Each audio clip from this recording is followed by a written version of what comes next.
All these people viewing these games, all these people showing up to your arena, they're showing up there for Caitlin Clark. If they hit their shots in this game, they may win by 40. They could blow that other team out if their threes drop. Greatest assets, sideline them.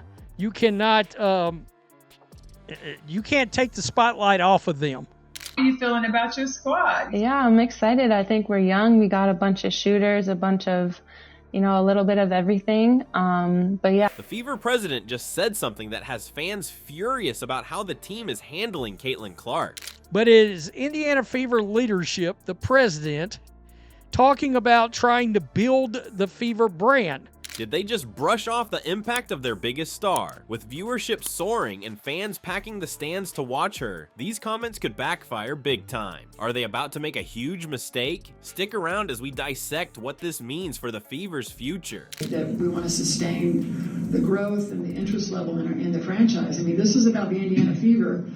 And it's a miracle. Some of those games without Caitlin Clark that don't involve the Fever are actually getting like 600,000 views. Imagine this. You've got Caitlin Clark, a rookie who's been the talk of women's basketball all season. Her games are electrifying. She's pulling off deep threes and threading passes that should come with their own highlight reels. Fans are tuning in to see her every move, and arenas are filling up wherever she plays. But here's the strange part. The Fever's leadership doesn't seem to be fully embracing her role as the team's centerpiece. Recently, the Fever's president made comments about prioritizing the team brand over any single player. And let me tell you, fans did not hold back in voicing their frustration. All these people viewing these games, all these people showing up to your arena, they're showing up there for Caitlin Clark. Yes, we have a foundational player in Caitlin Clark and Leah Boston, and we're going to continue to add to that. But I want this team to be... Clark isn't just any rookie. She's single-handedly shifting the viewership landscape. Fever attendance is up, television ratings are spiking, and social media is flooded with clips of her dominating. But the idea of focusing on a broader team identity rather than leaning into Clark's magnetism isn't sitting well with a lot of people. Some fans are even calling it a mistake that could alienate the core audience driving the Fever's resurgence. Greatest assets, sideline them. You cannot... you can't take the spotlight off of them.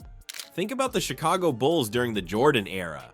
Everything revolved around Michael Jordan, and because of that, they became not just a basketball team, but a global phenomenon. But if you've got Michael Jordan and Scottie Pippen, the brand is going to build itself naturally. The Fever have a chance to build a similar momentum by letting Clark shine front and center. Even experts often point out that star-centered strategies increase a team's visibility and revenue substantially, especially when the star has a personality and skill set that fans naturally gravitate to. Caitlin doesn't just play basketball, she's a game changer. Now sure, some might argue that a strong team brand guarantees long-term stability, and yeah, I get it. You don't want to lean so heavily on one player that it weakens the identity of the team itself. But this situation is different. This isn't about compromising the brand. It's about elevating it with a star who's already proven she can carry the spotlight.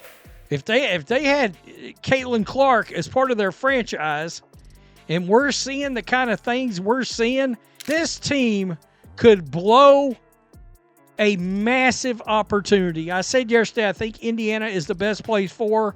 Ignoring that could stagnate all the progress the team has made. Caitlin Clark isn't just elevating the Fever, she's reshaping the WNBA's entire narrative. So if the Fever don't tap into her full potential, it isn't just their loss. It could ripple across the league. You know what's crazier? While the Fever are out here fumbling how to use Caitlin Clark, she's busy proving why she's the future of the league.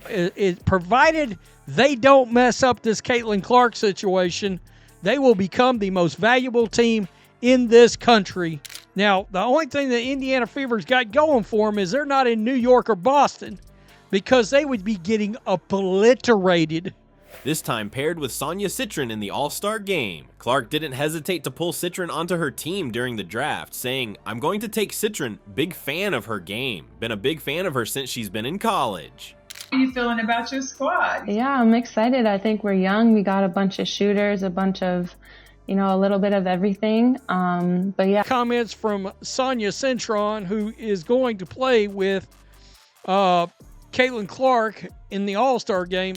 This isn't just a one-off partnership either. Clark and Citron have history, and it's the kind of history that delivers. Back in 2021, they teamed up for the U19 World Cup, dominating all the way to a gold medal finish for Team USA. Yeah, I have played with Caitlin before, actually. I Okay. played with her 4 years ago. We both made the U19. Clark won MVP, and Citron made the all-tournament team. Their chemistry on the court back then already hinted at what these two could do together, and here they are bringing that same energy into the WNBA All-Star Spotlight. The draft alone created a buzz, especially when Clark picked Citron right after Angel Reese was selected by the other side. It was a subtle reminder of how Clark doesn't just compete, she turns any moment into must-watch basketball. But yeah, so I did play with her. Obviously, Kiki's on the team, so playing with her. It's going to be something else in the future. They really do. I mean, they really got real talent on. Now, the All-Star Game isn't just about highlights, it's a showcase of what's next. Clark's captaincy is elevating her team of fresh talent, with Citron standing out as one of 3 rookies to make the cut this year. Citron's been delivering, averaging 14.3 points, 5.1 rebounds, and 2 assists, showing everybody why she belongs under the All-Star lights. And with Clark running the show, fans can't wait to see that U19 magic back in action. This isn't just a game, it's a statement. One of the 2 fantastic rookies for the Mystics is commenting on joining Caitlin Clark. If they hit their shots in this game, they may win by 40. They could blow that other team out if their threes drop. Clark and Citron represent a new wave for the WNBA, and their on-court chemistry is a glimpse of the league's future. If this All-Star Game shows the full potential of what Clark can bring, the obvious question is, why aren't the Fever leaning all the way into her star power? It doesn't have to. There's no need for it.